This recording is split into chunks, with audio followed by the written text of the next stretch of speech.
Bapak, Ibu, dan saudara-saudari yang terkasih di dalam Tuhan, kembali kita berjumpa di dalam Renungan Mingguan hari Jumat tanggal 1 Oktober 2021. Kita bersama akan merenungkan sebuah tema di dalam mendasari kehidupan kita, yaitu maaf dan terima kasih. Oleh karena itu, mari bersama kita berdoa memohon pimpinan dari Tuhan di dalam kita merenungkan sabdanya. Mari kita berdoa. Tuhan Allah Bapa kami yang bertahta di dalam kerajaan surga yang mulia, kami sungguh bersyukur untuk segala berkat yang boleh kami rasakan dan kami nikmati Tuhan di sepanjang kehidupan kami hingga saat ini.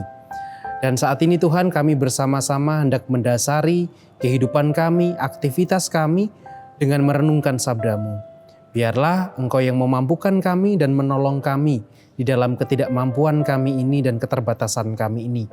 Biarlah dalam perenungan ini kami boleh mengambil makna yang baik dalam hidup kami dan kami boleh menerapkannya untuk meningkatkan kehidupan kami. Kami serahkan Tuhan perenungan kami saat ini ke dalam tangan-Mu. Biarlah Roh Kudus-Mu yang menolong dan memampukan kami. Di dalam nama Kristus kami berdoa dan memohon. Amin.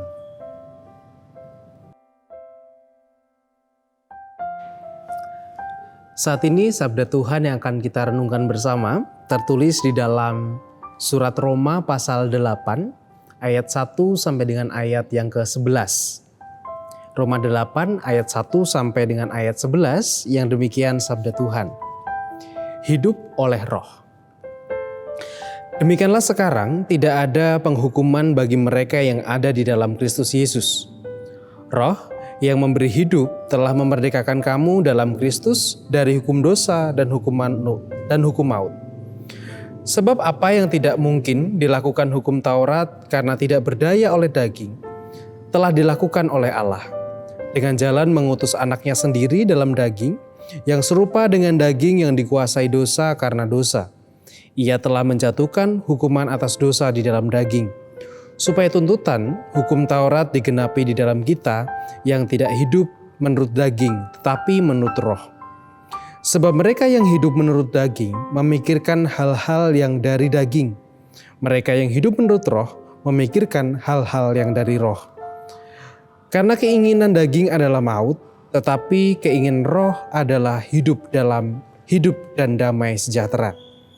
Sebab keinginan daging adalah perseteruan terhadap Allah, karena ia tidak takluk kepada hukum Allah. Hal ini memang tidak mungkin baginya. Mereka yang hidup dalam daging tidak mungkin berkenan kepada Allah.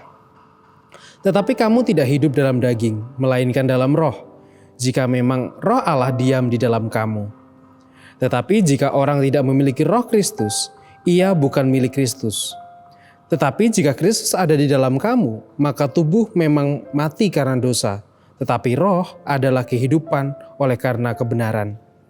Dan jika roh Dia yang telah membangkitkan Yesus dari antara orang mati diam di dalam kamu, maka Ia yang telah membangkitkan Kristus Yesus dari antara orang mati akan menghidupkan juga tubuhmu yang fana itu oleh rohnya yang diam di dalam kamu.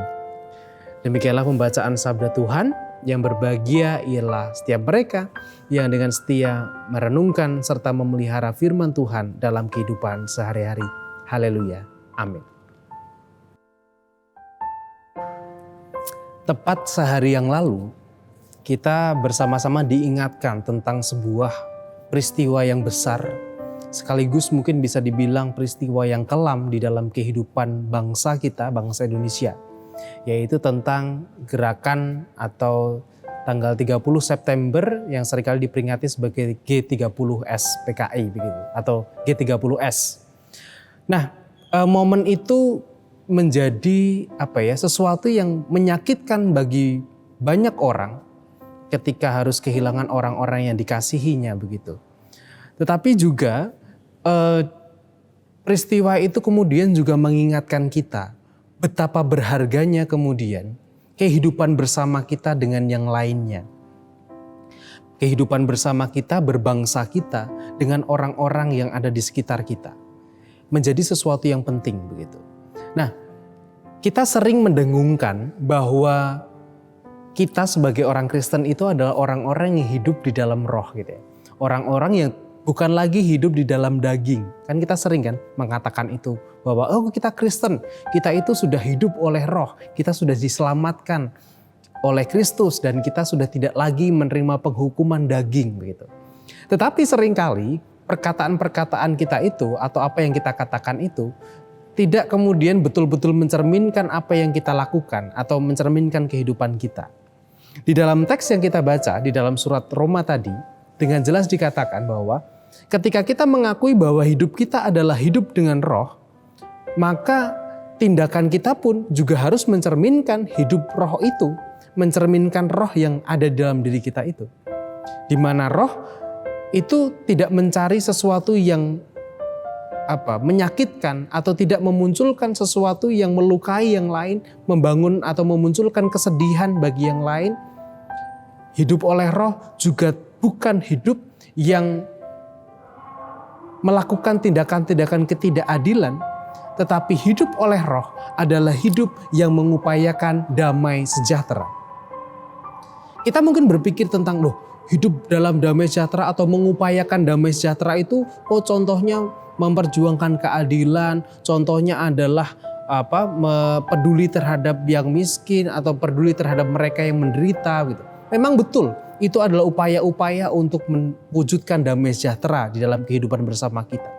Tetapi ada hal yang sederhana yang bisa kita lakukan dengan mudah, tetapi seringkali kita abaikan.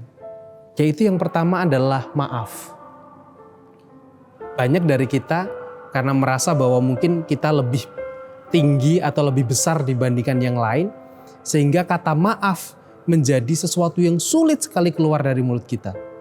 Kita merasa bahwa kalau kita minta maaf, itu derajat kita turun. Kalau kita minta maaf, itu kemudian kita seakan-akan merasa bahwa berarti saya salah dong. Dan seringkali ketidakhadiran kata maaf itu justru yang menyebabkan kericuhan, yang justru menyebabkan pertengkaran yang tidak ada usai, hanya karena keengganan kita untuk mengucapkan kata maaf. Apa sih sulitnya untuk kita mengucapkan kata maaf demi menciptakan damai sejahtera? Apa sih sulitnya untuk mengucapkan kata maaf demi mewujudkan kehidupan roh yang ada di dalam diri kita? Sebagai syukur kita atas keselamatan yang sudah Tuhan berikan. Kan tidak perlu menunggu pertengkaran dulu baru kita mengucapkan kata maaf. Tidak harus menunggu perpecahan dulu baru kita mengucapkan kata maaf atau memohon maaf dengan tulus. Maaf kata yang sederhana, kata yang sangat simpel, tetapi bisa berpengaruh sangat luar biasa. Lalu yang kedua adalah terima kasih. Dan ini juga seringkali kita abaikan juga. Tentang mengatakan terima kasih. Ketika kita sudah ditolong atau kita sudah diberikan sesuatu, seringkali kata terima kasih juga sulit untuk kita ucapkan, untuk kita keluarkan begitu. Contoh sederhana, ketika kita parkir, kita sudah dibantu oleh tukang parkirnya untuk mengeluarkan kendaraan kita misalkan begitu. Selalukah kita mengatakan terima kasih kepada mereka? Walaupun mungkin kita mengatakan, saya kan sudah bayar mereka, saya sudah bayar dia, ya itu sudah tanggung jawab dia, nggak perlu saya mengucapkan terima kasih. Tapi beratkah kita untuk mengucapkan terima kasih kepada mereka? Atau kalau kita habis beli sesuatu di warung, kemudian kita sudah bayar, kita sudah diberikan barangnya, seringkali mereka mengucapkan terima kasih. Tapi pernahkah juga kita selalu mengucapkan terima kasih juga kepada mereka? Karena mereka sudah memberikan barang yang kita butuhkan itu. Karena mereka sudah menyediakan barang yang kita butuhkan. Dan kita sudah mendapatkannya. Kadang terima kasih juga sulit untuk kita ucapkan. Padahal terima kasih juga bisa mendatangkan sesuatu yang baik di dalam relasi kita dengan yang lain. Pernahkah Anda mendapatkan ucapan terima kasih dari orang? Bagaimana rasanya? Pasti rasanya adem ya, pasti rasanya senang ketika diberikan ucapan terima kasih dari orang. Hal yang sama juga akan dirasakan oleh orang lain ketika kita mau mengucapkan terima kasih kepada mereka. Oleh karena itu, mengupayakan damai sejahtera, mewujudkan kehidupan roh, itu bukanlah perkara yang sulit. Contohnya adalah dengan mau mengucapkan maaf dengan tidak enggan mengucapkan kata maaf yang sungguh-sungguh dan juga mengucapkan kata terima kasih yang sungguh-sungguh. Sehingga bentuk-bentuk ketidakadilan, bentuk-bentuk peperangan yang lebih besar atau pertikaian yang lebih besar yang bisa menghancurkan kehidupan lebih banyak lagi tidak harus terjadi ketika kita mau untuk mengucapkan dua kata ini, maaf dan terima kasih. Amin.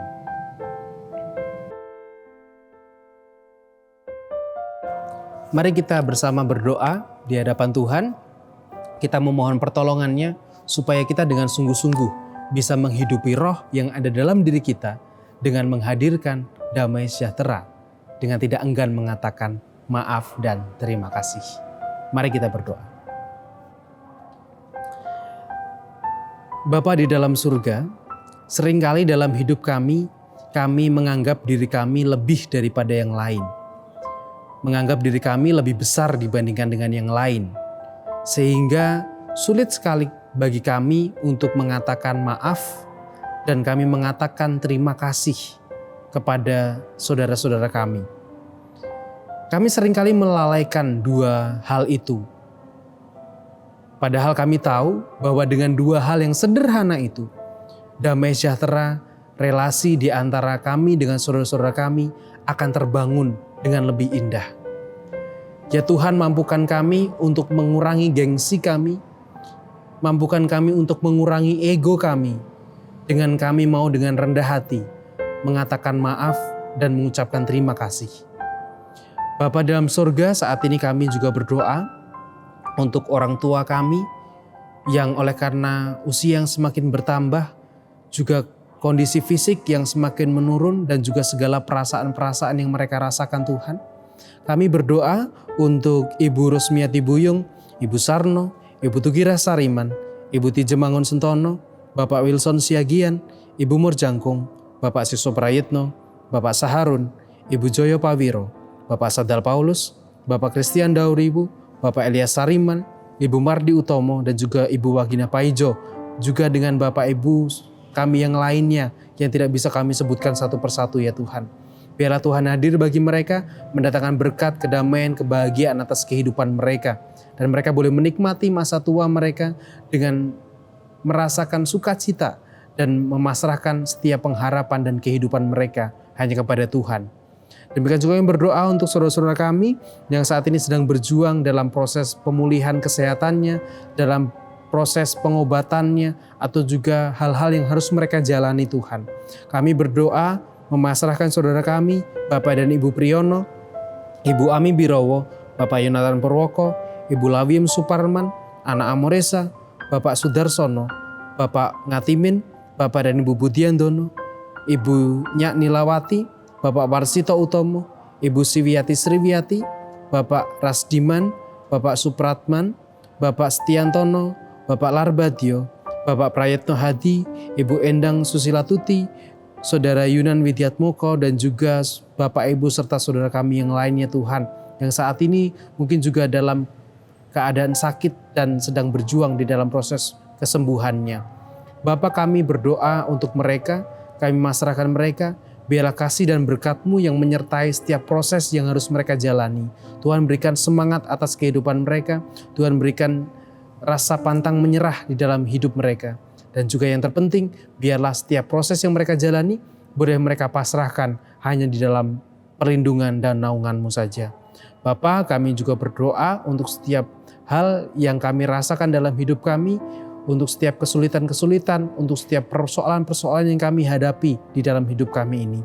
Biarlah Tuhan yang memberkati dan menguatkan setiap kami. Kami yang bergumul Tuhan dengan rupa-rupa pergumulan, baik dalam pekerjaan, keluarga, ataupun juga sekolah kami, atau juga pekerjaan kami yang kami sedang mencari pekerjaan, ataupun juga dengan usaha-usaha kami yang saat ini mungkin sedang anjlok oleh karena situasi yang terjadi. Biarlah Tuhan berkati setiap kami, Tuhan mampukan kami dan kuatkan kami, sehingga kami boleh dengan tegar, kami boleh dengan kuat, oleh karena kekuatan yang dari Engkau, kami melampaui setiap pergumulan kami, menyelesaikan setiap apa yang harus kami selesaikan di dalam tanggung jawab kami. Kami serahkan Tuhan kehidupan berbangsa kami juga, di mana banyak peristiwa-peristiwa bangsa kami yang tidak terlalu baik dan juga tidak terlalu menyenangkan. Kami mohon Tuhan, biarlah Tuhan hadir di dalam kehidupan berbangsa kami. Ajar kami untuk kami bersama-sama memperjuangkan damai sejahtera. Bukan hanya untuk diri kami, tetapi juga untuk kehidupan bersama berbangsa kami. Dan biarlah Tuhan setiap momen-momen atau peristiwa-peristiwa kelam di masa lalu tidak kembali kami ulang.